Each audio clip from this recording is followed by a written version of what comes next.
Ibu, sebelumnya perkenalkan saya Novi. Selama berkuliah di Universitas Telkom, saya mengambil jurusan Digital Marketing. Mata kuliah favorit saya adalah Manajemen Pelayanan Pelanggan, yang mempelajari hal yang berkaitan dengan posisi kontak center multi-skill provider telekomunikasi di perusahaan ibu.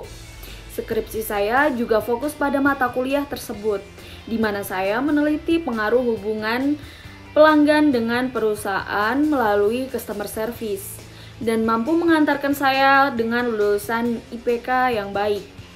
Itu adalah alasan saya melamar di perusahaan ibu. Coba ukur bagaimana ketahanan Anda terhadap tekanan atau stres. Baik, saya mampu bekerja secara individu maupun tim, sehingga ketika dalam suatu tim, saya mampu melakukan pekerjaan di bawah tekanan atasan saya, dan mampu menghadapi masalah dan tugas yang diberikan dengan menyelesaikannya secara kepala dingin. Sebutkan dan uraikan apa saja kelebihan dan kekurangan Anda, serta berikan visi misi dari diri Anda.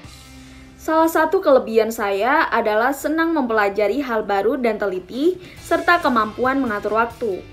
Saya mengorganisir waktu semaksimal mungkin. Saat magang, salah satu proyek yang saya kerjakan memberikan saya untuk mengerjakan rekapan data dalam waktu sehari. Dan dengan keterampilan ini, saya mampu bekerja sama untuk membuat pekerjaan lebih efisien. Saya paham bahwa posisi yang saya lamar ini akan banyak melakukan banyak hal, dan saya pikir keterampilan mengatur waktu sangat diperlukan untuk mengerjakan tugas yang diberikan ini.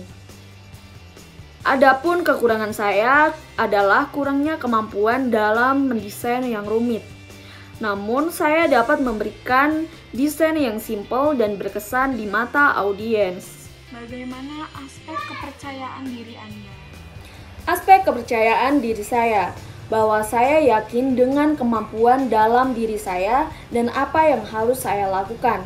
Saya optimis, yaitu saya dapat berpandangan baik dalam menghadapi segala hal, dan saya objektif dan mampu bertanggung jawab, yaitu dengan memandang segala hal dengan kebenaran dan mampu menanggung segala resikonya.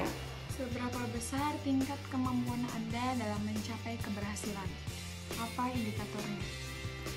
Baik Ibu, saya memiliki indikator untuk keberhasilan perusahaan ini.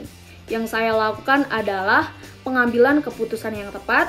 Yang kedua adalah hubungan baik dengan staf maupun karyawan di perusahaan ini. Yang ketiga adalah berorientasi pada kualitas kerja saya.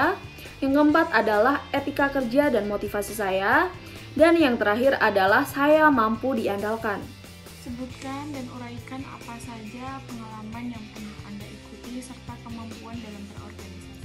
Selain kuliah, saya aktif mengikuti organisasi untuk menunjang minat saya di bidang komunikasi dan bisnis, yaitu Himpunan dan BEM, untuk memperluas relasi, dan Himpunan Mahasiswa Bisnis dalam mengasah bisnis mahasiswa. Pengalaman organisasi luar kampus lain yang pernah saya ikuti adalah Pramuka dan Duta Genre atau Duta Generasi Berencana BKKBN. Pengalaman kerja atau magang sebelumnya? Pengalaman kerja saya adalah memimpin bisnis dengan omset 10 juta per bulan dan sukses memasarkan serta menjual lebih dari 5 jenis produk secara online ke ratusan pelanggan. Apa yang Anda ketahui informasi mengenai profil perusahaan? Baik, berdasarkan informasi yang saya peroleh dan riset, bahwa PT Infomedia Inusantara adalah salah satu anak perusahaan PT Telekomunikasi Indonesia yang bergerak di bidang bisnis proses manajemen. Perusahaan penyedia informasi telepon di Indonesia yang berlokasi di Semarang adalah tujuan saya melamar dengan posisi kontak center multi-skill provider telekomunikasi sebagai sarana implementasi jurusan dan pengalaman magang saya. Berapa besarnya gaji yang Anda minta ketika diterima kerja? Baik Ibu, permintaan saya ketika saya diterima di perusahaan Ibu, berdasarkan riset dan informasi yang saya dapatkan, saya meminta rank gaji pokok sekitar 2-4 juta. Itu juga berdasarkan kinerja dan kualitas kerja saya. Terima kasih.